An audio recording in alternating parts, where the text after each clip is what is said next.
to a Vegging Pass 7. Today is day 34 of our free-to-play farming guide where we follow the APGains farming guide every day, see what the day-to-day looks like, and we like to talk about a bunch of other nerdy things as well. So let's get right on into it. So, we're doing pretty well. Here's a look at our roster right now. We still got these three at 7-star. We're, working on these next 1, 2, 3, 4, 5 others. As well as we're kind of working on Stormtrooper Han because he's the next person in the in whatever shard shop he's in. He's the next person in that shard shop to be able to collect. So we're go ahead and collecting Han's shards early on. But we're doing pretty well getting through this. Having fun with it. Let's see. What's the next thing we can work on? I went through like the Cantina battles and I think light side battles last night, and went through and just did a bunch of battles just to push us through further along on the journey. Um, Ooh, that's a nice strong Palpatine. Um, Pushed us through that so that way whenever I'm going through and trying to get some gear, I have more battles to be able to pull from for that. So I went through and did that. Let's see, and didn't watch any shows last night. Yesterday I had a busy evening, so I didn't game. I didn't watch any TV shows, so not much to add on that conversation. I'm excited about Black Adam. I'll be seeing that next week. I am really excited about Tales of the Jedi. That should be coming up. I believe it's the 20 something is when it comes out. So I am very excited about Tales of the Jedi because I'm always excited to get more Star Wars content.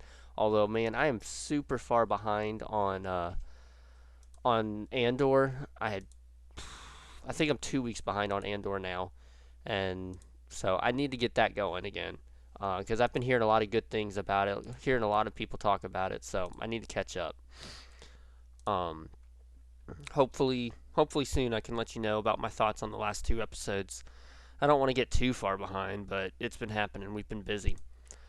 Let's see what else has been going on. Well, hopefully everyone enjoyed yesterday's video. I recorded like a 24-minute video and then looked down and noticed I hadn't even plugged in my headset, so none of the sound got recorded. So I had to go through and do well, I didn't go through and do all of it again. I ended up making a shorter video, but I ended up figuring out a way to get my sound fixed or get my sound re-recorded and put that in there. So that way we could still have some fun discussion yesterday. Let's golly, my cats are having fun. Discussion question for the day, and what I want to hear from you is what are you enjoying most about my videos? What part what is continually bringing you back into the videos, and what do you enjoy most about them? Let me know down below. I can try and add more of that into the video as possible. But yeah, I want to hear, what's your favorite part about it? What do you like most about my videos? So that I can make them better, make them more entertaining, make them, more exciting for you to sit down and watch them every day. So let me know. I'm excited about that. As well as I have created a Discord channel. I will have the link in the description down below if you would like to join. From the Discord channel, I will be actually I'll do something different right here.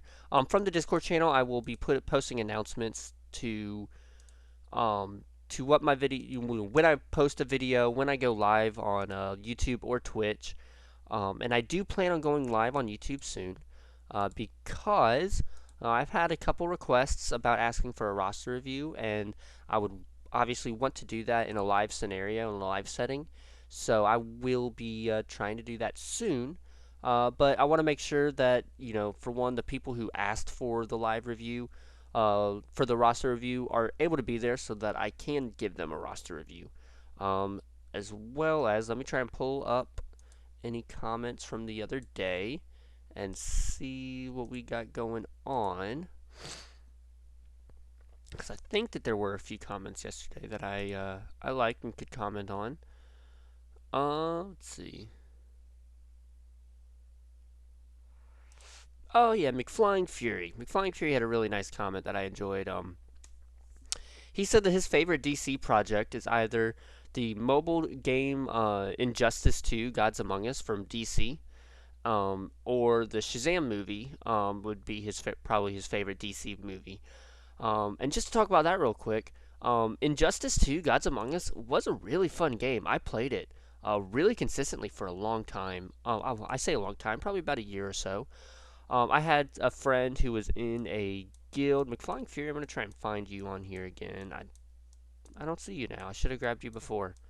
Um, I played that. I had a friend who was in a really very active guild in that game, and so he got me to start playing with them and stuff, and I had a ton of fun with it. I was very consistent with the game for a long time, and then I got really busy and less active, and I've thought about going back to it every once in a while, but I haven't. But it was a very fun game. I thought it was great way to bring in DC fans to a game kind of similar to this. It's the same kind of style of having to collect character shards and character gear and stuff. The play style is very different, but the same theory of the collection is very similar to this game. Um,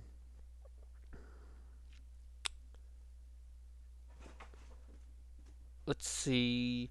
You don't talk about it in this comment. We talked about it a little bit in the Discord, McFlying Fury, but you mentioned how you don't mind betas for games because it allows feedback and back and forth with developers and things. And I think that betas are great for games to have, but games need an alpha and a beta for people to test them out and try them out, and they should probably and yes, so I think that's good. But where I think we differ, even if it's just slightly differing, um, the beta and the alpha and the beta, I think need to be much more private. Maybe the beta can be a little bit more open. Like Call of Duty did a pretty good 3 or 4 day beta, or two couple weeks of betas.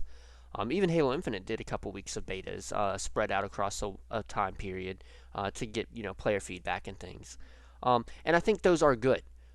Companies do need that because they need to hear, what do we like, what do we don't like, what needs to be improved, what glitches happen when you get a ton of people playing the game at once, different things like that. That they probably won't be able to see in testing from themselves. I think that's good. The thing I don't like about betas now is that it feels like every game is releasing as a beta. Fortnite, I believe, is technically still in beta.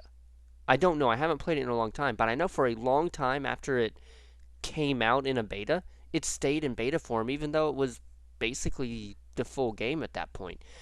Because, in case you didn't know, the Fortnite Battle Royale that we know today was a side game. The real Fortnite game that the developers envisioned was the player versus AI mode. That was the fort building game against AI zombies or stuff like that coming up against you. Where you have to build up a fort, defend your fort against these zombie creatures coming towards you. That was the real game mode that they wanted players to play.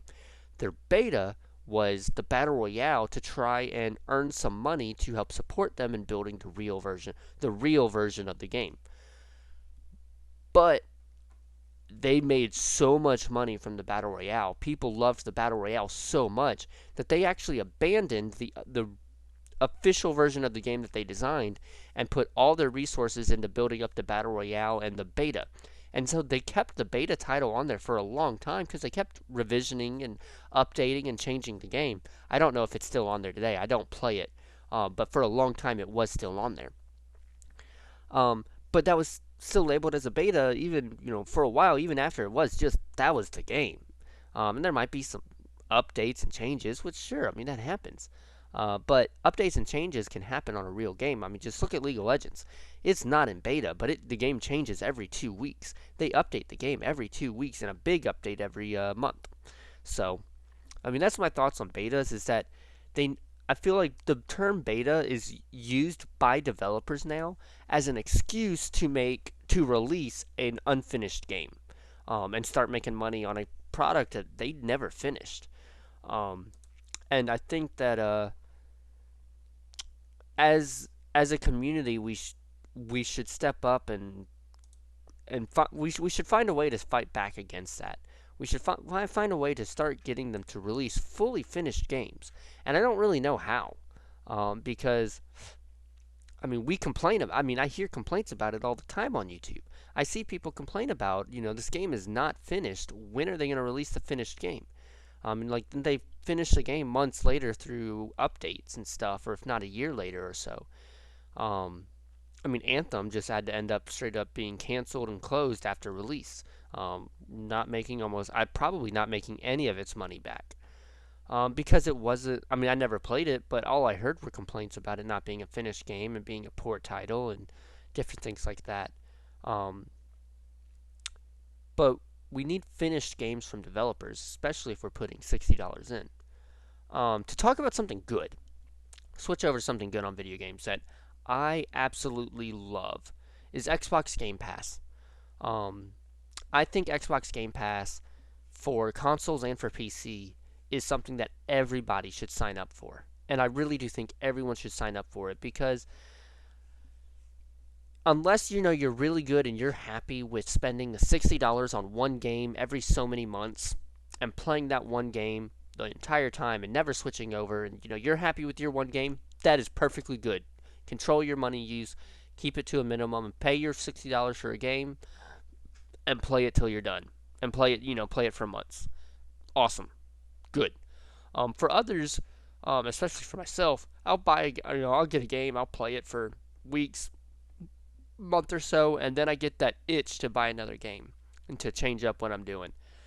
And I had to fight back against that a lot because I'm like, well, if you spend another $60 on a game, you're going through the same cycle over and over again. You need to control it and hold back and wait longer, which I do. But also with Game Pass, I mean it's $10 a month, and I get access to so many games that when I want to try out a new game, when I get that itch for a new game, well, I just have to install a new game and try that out until for the week, 2, 3 weeks until I'm bored of it and delete it and install another. I don't have to spend another $50, $60, $30 or whatnot on a new game.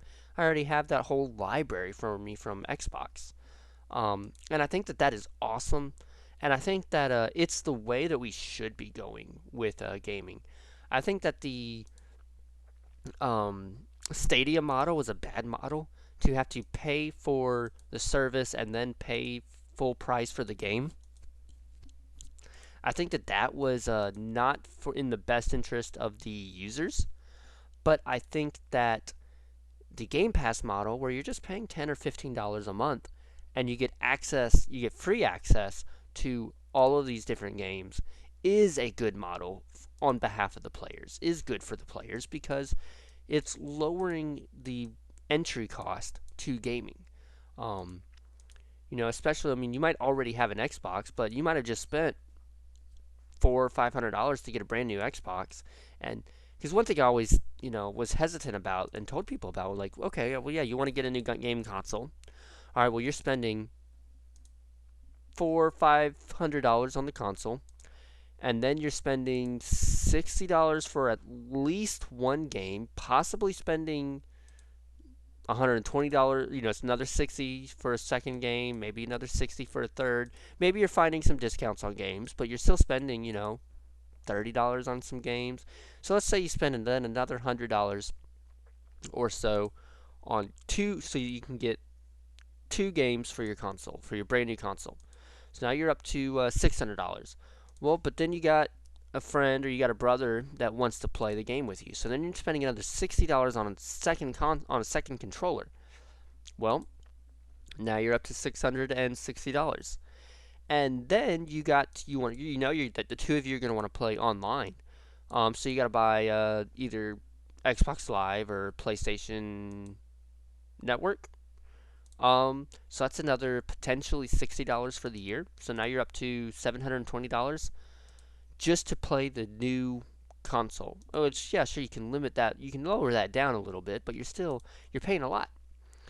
Well, with Xbox, you can now do their subscription model where you're paying like $25, $30 a month for the Xbox and Game Pass.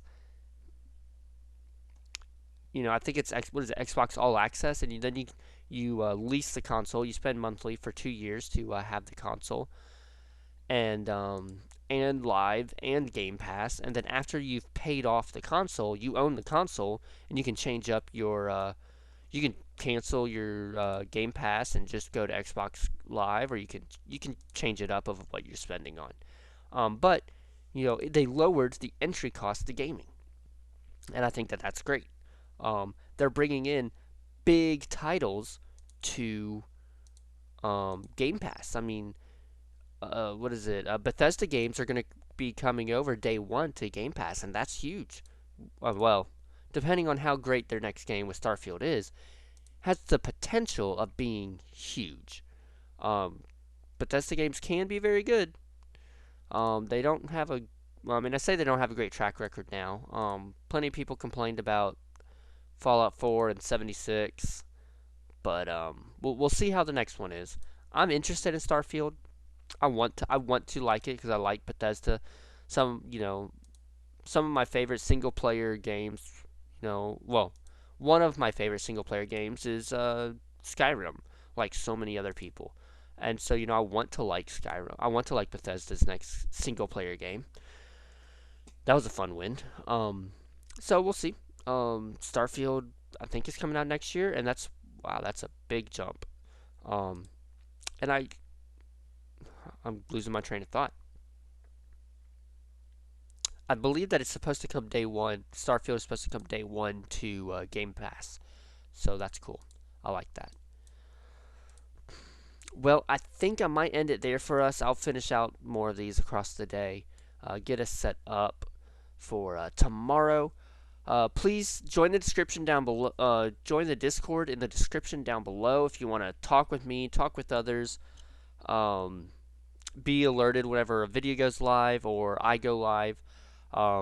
Subscribe if you haven't already. Hit the like button. Hit the notification bell. Comment below. Um, Whatever my question was at the beginning of the video. I've been so distracted talking. What was it? Oh yes. What's your favorite part of my videos? What do you think I could improve on? What could bring more people in? Let me know down below. Y'all have a great day, and I will see you tomorrow.